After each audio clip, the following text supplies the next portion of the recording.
The morning I walked out of my parents' house for the last time, my mother was standing at the kitchen sink with her back to me. She didn't turn around. She didn't say goodbye. She just kept washing the same blue plate over and over until the water went cold. I stood in the doorway with one small canvas bag, my prayer cap still pinned to my hair, and I waited for her to look at me. She never did. My father was in the barn. My younger siblings had been sent to the neighbors. The house was so quiet I could hear the clock on the wall ticking between us. And I remember thinking, this is what dying feels like while you're still breathing. If you want to go deeper, the full Amish Insider Guide is in the description. I was 24 years old, and I was about to learn what my community does to women who leave. Before I tell you what happened next, what happened over the years that followed, let me introduce myself. My name is Martha, and this is Hannah the Amish Girl, the channel where I share the truth about Amish life from the inside. If you value honest stories from someone who actually lived through this, please subscribe, hit that like button, and tell me in the comments where you're watching from. I read every single one. I grew up Old Order Amish in a small district in eastern Pennsylvania, and when I left at 24, I thought I was prepared. I had saved money. I had a plan. I had a place to stay with a distant cousin who had left years before me. What I was not prepared for was the machinery of shunning, because most people outside the community have absolutely no idea how it actually works. Let me explain something important. In English culture, when someone leaves a family or a church, there is usually grief, maybe anger, maybe distance. But life goes on. Birthdays still happen. Phone calls still get answered eventually. The door is usually still there even if it is closed. In the Amish world, it does not work that way. Not even close. The practice is called Meidung, and it is not just silence. It is a structured, enforced, community-wide response designed to make you feel as though you have ceased to exist while you are still alive. The rules come from Scripture as our bishops interpret it, specifically from 1 Corinthians and 2 Thessalonians, passages about separating from those who walk disorderly. But what those passages become in daily practice is something the writers of the New Testament could never have imagined. Here is how it actually works. Once you are baptized, and I was baptized at 19, you have made a vow before God and the church. Breaking that vow by leaving is not considered a personal choice. It is considered a sin against the community itself. The bishop calls a meeting, the church votes, and once the vote is cast, the shunning begins. My family could no longer eat at the same table with me. If I came home to visit, and I tried twice in the first year, I had to eat at a separate table, or at the same table on a different cloth, with different dishes. My mother could not accept money from my hand. My father could not ride in a car I had paid for. My younger sister Rebecca, who I had practically raised, who I had rocked to sleep 100 nights when she was small, was not allowed to hug me. She could speak to me only about practical matters, and only briefly, and only with someone else present. The first time I understood what this meant in a bodily way, I had driven 3 hours from the city to bring my mother a birthday gift. I stood at the screen door of the house I had grown up in, holding a wrapped package, and my mother looked at me through the screen and said, "Martha, you know I cannot take this from you." I said, "Ma'am, it is just a scarf." She said, "Leave it on the porch." I left it on the porch. I drove 3 hours home. I have no idea if she ever opened it. If you want to go deeper, the full Amish Insider Guide is in the description. People ask me sometimes if shunning is the same for men and women.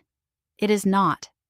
And this is something my therapist helped me see years later, something I could not articulate at the time but felt in every bone of my body. When a man leaves, he is still a man in a world built for men. He can find work, he can rent a house, he can stand at a counter in the English world and be taken seriously without anyone questioning his competence. When a woman leaves, she leaves with an 8th grade education, no driver's license, no social security number she knows how to use, no bank account, no credit history, no understanding of how rent or utilities or health insurance or a job application works. She leaves with skills that the English world does not pay for. I could sew a dress from scratch.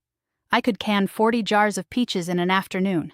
I could deliver a calf alone in the dark. None of that paid my rent. My friend Anna left her community in Ohio 6 months before I left mine. She called me from a payphone at a gas station the day she arrived in Columbus, and she was crying so hard I could barely understand her. She had $47. She did not know how to pump gas. She did not know that you had to pay for a hotel room before they would give you the key. She slept in a bus station for 2 nights because she was afraid to ask questions that would reveal how little she knew. That is what leaving looks like for an Amish woman. It is not a dramatic exit. It is a slow, humiliating education in everything the world assumes you already know. And the community knows this. That is the part that took me the longest to accept. The community knows that a woman who leaves has almost nothing. They know she will struggle. They know she will be frightened. And the shunning is designed, whether anyone admits it or not, to make that struggle as isolating as possible. Because if leaving is easy, others might leave. If leaving is survivable with your family still loving you through it, the whole structure of the ordnung begins to crack. So the cost must be high. The cost must be visible. The cost must be paid in public, in front of every girl still sitting on a bench at church, so she knows what waits for her if she ever considers the door. I want to tell you about the first Christmas after I left, because I think it is the clearest picture of what shunning actually does. I had been gone 11 months. I had a small apartment by then. I had a job at a bakery, which was the only work my hands already knew how to do. I had bought a used car. I was, by any reasonable measure, surviving. But it was Christmas Eve, and I was alone, and I called my parents' phone shanty, the small wooden booth at the end of their lane where messages were left. I left a message. I said, "Ma'am, Dad, it is Martha. I just wanted to hear your voices. I love you. Merry Christmas." I called the shanty every day for a week. I knew someone checked the messages. I knew my father walked down the lane every evening at dusk. No one called back. Not that Christmas, not the next one, not the one after that. My sister Rebecca finally wrote me a letter 2 years after I left. It came in an envelope with no return address, and inside was a single sheet of paper, and she wrote, "Martha, I think about you every day. I am not supposed to write this. Please do not write back. I love you." That was it. I read that letter until the paper wore thin at the creases. I still have it in a drawer by my bed. It is the only contact I have had with her in the years since. If you want to go deeper, the full Amish Insider Guide is in the description. Here is what my therapist taught me, and I want to share it with you because I think it matters. Shunning is a form of what psychologists call ambiguous loss. Your family is not dead. You can picture them eating supper. You can picture your mother hanging laundry on the line. You can picture your father in the barn at dawn. They are alive, and they are unreachable, and your mind cannot process that the way it processes death. There is no funeral. There is no ending. There is only a permanent absence of presence, a grief that has no shape because the person is still there, just not for you. That is what Maedong does to a woman. It puts her in a grief with no bottom to it.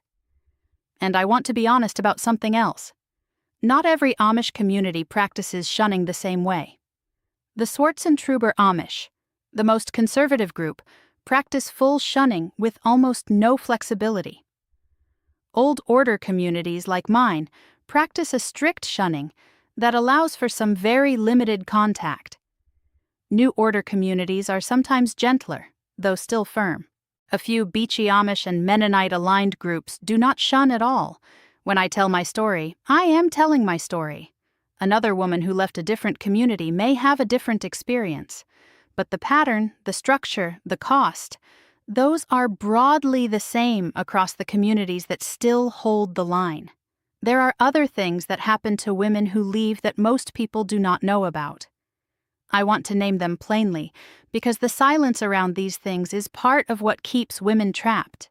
Some women who leave are pursued by family members who try to bring them back, sometimes gently with letters and visits, sometimes with pressure, sometimes with the bishop himself showing up at their door. I had a bishop come to my apartment 4 months after I left. He sat at my small kitchen table. He drank the coffee I made him.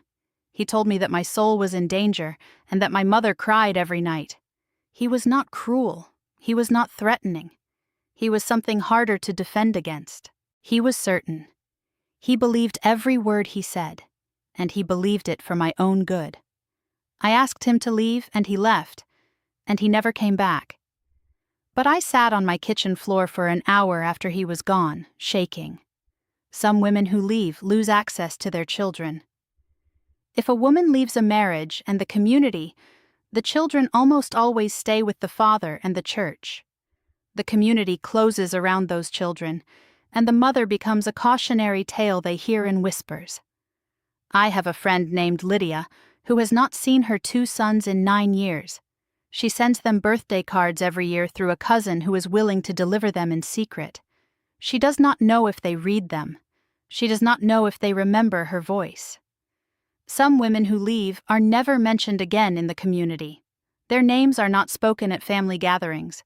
Their photographs, if any existed, are put away. Younger children who barely remember them grow up not knowing they had an aunt, a cousin, a sister. I have heard of women who returned 20 years later to attend a parent's funeral and discovered that nieces and nephews they had never met had no idea who they were. If you want to go deeper, the full Amish Insider Guide is in the description. And yet, and I want to say this carefully because it is true, I do not hate the people who shunned me. I hate what the system asks them to do. My mother did not stop loving me the day I left. My father did not stop being proud of the small things I accomplished before I was gone. They are enforcing rules they did not write, rules they were taught were the will of God, rules that keep their place in the only world they have ever known.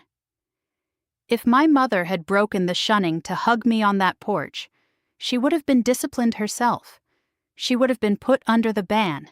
She would have risked losing everything. So she washed the blue plate. So she did not turn around. So she left the scarf on the porch. That is not cruelty. That is survival inside a system that makes love itself a punishable act.